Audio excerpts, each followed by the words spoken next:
Então, retomando agora o ponto que a gente está trabalhando sobre a aula de hoje, superada a questão do casamento putativo, a gente vai analisar as provas do casamento, tá? É uma questão também que é uma questão rápida da gente resolver, tá? São alguns dispositivos no nosso código, creio eu que são 4 dispositivos agora de cabeça, mas é algo que, via de regra, não tem muito segredo, tá? Então, a prova do casamento ela está especificamente no nosso terceiro degrau da escada pontiana, ou seja, está no plano da eficácia do negócio jurídico. O casamento celebrado no nosso país ele é aprovado pela certidão do seu registro. Tá? Então isso é o disposto no artigo 1543 do Código Civil, que é o que a gente pode chamar de prova direta do casamento. Então esse registro ele traz conteúdo e fé pública servindo como prova específica para a situação de casado. Tranquilo? A questão é, tudo bem, prova direta, é fácil, hoje em dia hoje é tudo sistematizado, tudo digitalizado, a Funarpem fez um trabalho nesse sentido, mas e, sei lá, a gente está numa comarca que não foi tudo digitalizado, pegou fogo esse cartório e todos os livros foram perdidos, como que a gente vai fazer? Então, o código vai trazer as hipóteses para a gente suprir essa ausência de prova direta, que seria a certidão extraída lá do nosso cartório de registro de pessoas civis, naturais, tranquilo? Então vamos lá.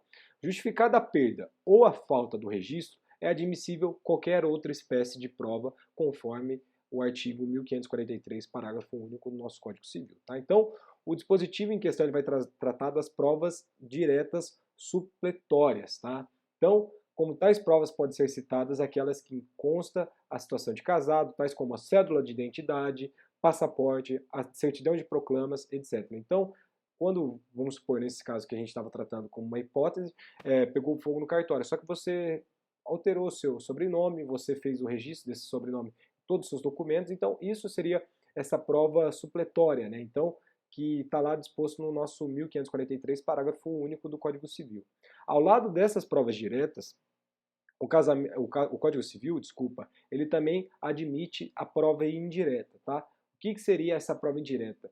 É a prova feita pela posse de estado de casados, ou seja, pela demonstração pública da situação de casados, tá? A doutrina ela vai apontar para a gente que são 3 requisitos para a demonstração dessa posse de casado e a gente vai trabalhar aqui com o nosso autor curitibano, que é o nosso Eduardo Leite, tranquilo? Então, são 3 requisitos. Nome, que é pelo fato de um cônjuge utilizar o nome de outro. Tractus, ou seja, os cônjuges se tratam como se fossem casados. Fama ou reputatio, ou seja, reconhecimento geral da reputação social de que ambos são casados. Tranquilo? Então, o artigo 1545 ele vai prescrever que o casamento de pessoas que, na posse de estado de casados, não possam manifestar vontade ou tenha falecido, não se pode contestar em prejuízo de prole comum. Essa é uma regra que deverá ser aplicada salvo se existir certidão no registro civil que prova que essa pessoa já era casada, alguma delas, quando contraiu esse casamento impugnado. Tá? Então isso é uma regrinha lá do 1545 e a gente vai verificar que essa referida disposição, ela vai, ao reconhecer a existência do casamento, situação de posse de casado, quando seja impossível a prova material, tem a clara intenção, então, nesse sentido, de promover, de proteger, desculpa, a prole comum aos cônjuges que não possam manifestar vontade ou tenham falecido. Então vai tratar, na verdade, essa questão do estado de posse de casado, de uma presunção de casamento que só pode ser afastada por rigorosa impugnação em face da existência de um casamento anterior. Tá? Então, estado de posse de casado, vamos retomar aqui, é uma presunção de casamento que só pode ser afastada por rigorosa impugnação em face da existência de casamento anterior. Tranquilo? Então, quando a prova de celebração legal do casamento resultar em eventual processo judicial, o registro de sentença no livro do Registro Civil vai produzir tanto no que toca aos cônjuges, no que diz respeito aos filhos, todos os efeitos civis desde a data de sua celebração do casamento, conforme 1546 do Código Civil. Então, o que isso quer dizer? Foi feito um reconhecimento do estado de casado posterior.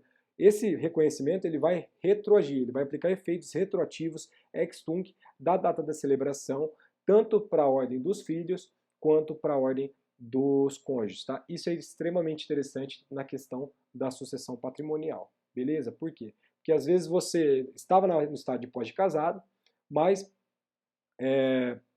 por algum problema você não tinha essa certidão, etc. Então, essa pessoa vem a falecer, o que você vai fazer? Você tem que comprovar que vocês estavam nesse estado de pós-casado e aí o juiz vai determinar isso, vai conceder isso, vai acatar, vai jogar procedente esse tipo de pedido e vai aplicar efeitos retroativos, ou seja, além da ameação, via de regra, a gente vai aplicar também alguns efeitos relacionados aos herdeiros necessários, tá? Então, para efeitos de sucessão, isso é bem interessante. Então, nessa ação, que é a ação declaratória de estado de casado, a gente vai a partir também de uma regra que a gente vai chamar de indúbio pro matrimônio. O que isso quer dizer? Na dúvida entre as provas favoráveis e as provas contrárias, o juiz deve sempre se guiar e julgar pela existência do casamento. Tá?